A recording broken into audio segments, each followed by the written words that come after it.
Holly and Scott McKhann here with an update on a home that we started out as a flip and it's turning into a full knockdown new build. And it's right here in San Clemente, and we're excited to give you another update on it. So Scott, why don't you tell them about the latest development about adding yet another room, how you just can't help yourself. Okay, well, that's true. I can't help myself.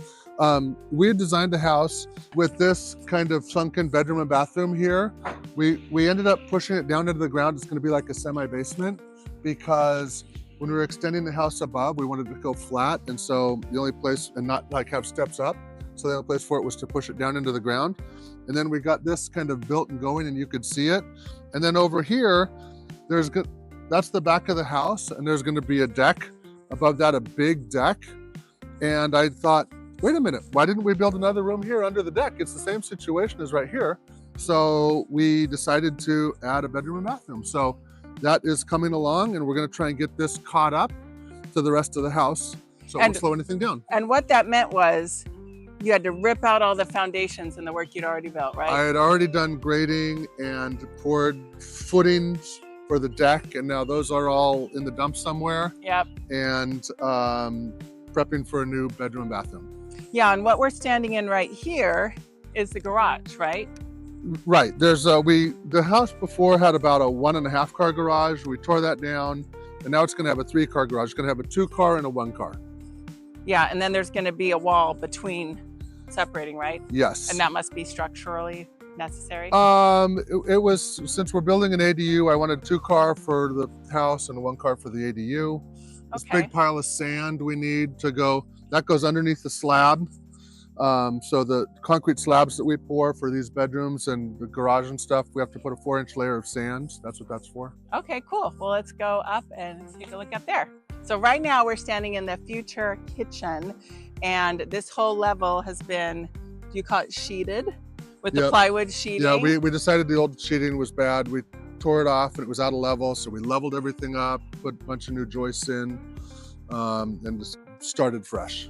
Yes. So there's not much that's left from the original house, if anything, a little bit of foundation? Foundation. Okay. And one toilet I see over there. Check that out. Currently non-operational. Okay, so Scott, tell us what these so the guys are getting ready to frame up the walls. All these 2x4s on the floor are called plates. So every wall has a bottom plate and a top plate that run horizontally, and then all the studs run vertically. And they lay it all out and mark everything up at one time together.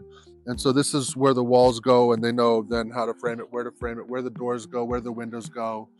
There's marks like on the floor for the window size and the window sill height and the header height, so that when they frame the wall, they know what to do. So they frame it on the ground, and then they stand the walls up and get them nice and plumb vertical.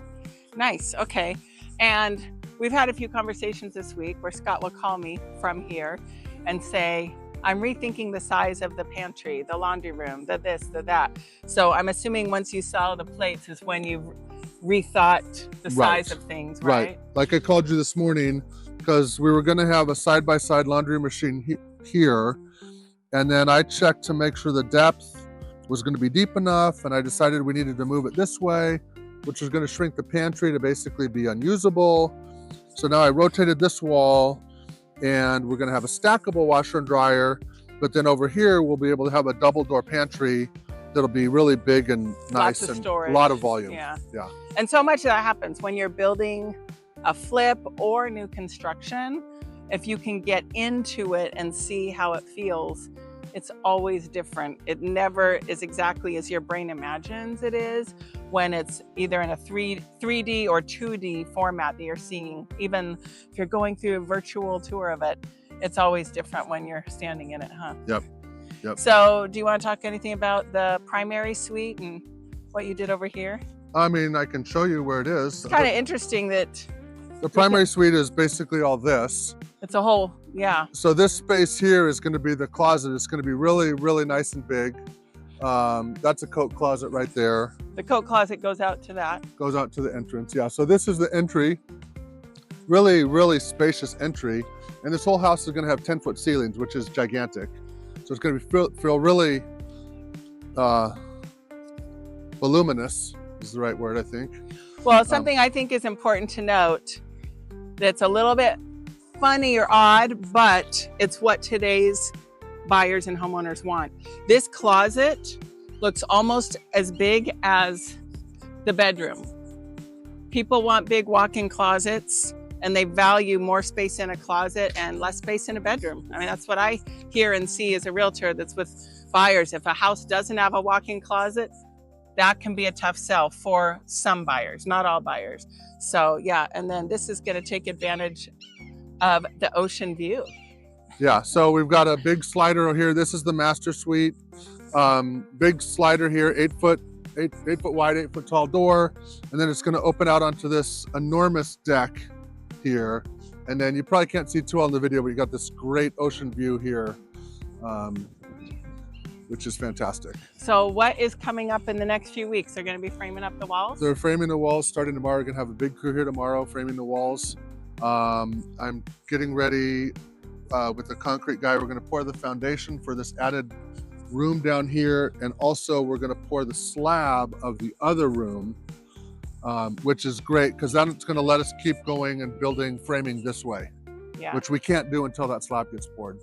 Yep, so exciting stuff. And today's a Friday, and I said to Scott, why do 5 framers want to work on a Saturday? That's a little odd because a lot of guys like to have a day off, but we had a day of rain Tuesday. So when framers don't work, framers don't get paid. So they didn't get to work Tuesday. So that's why they want to make it up on the weekends. So it's not often that we get weather related stoppages in Southern California. I take it for granted that we can work every day. So then when there's a day of rain, you're like, oh my gosh, it's like frustrating, huh? Yeah. Yep. So yeah, stay tuned for future videos. We'll show you guys once we get the walls built in here, and you can follow along all the progress of this house. We're going to give updates anytime there's something significant, and you can check out the whole thing. So make sure you follow and subscribe so that you get notified when we upload the new videos for this house.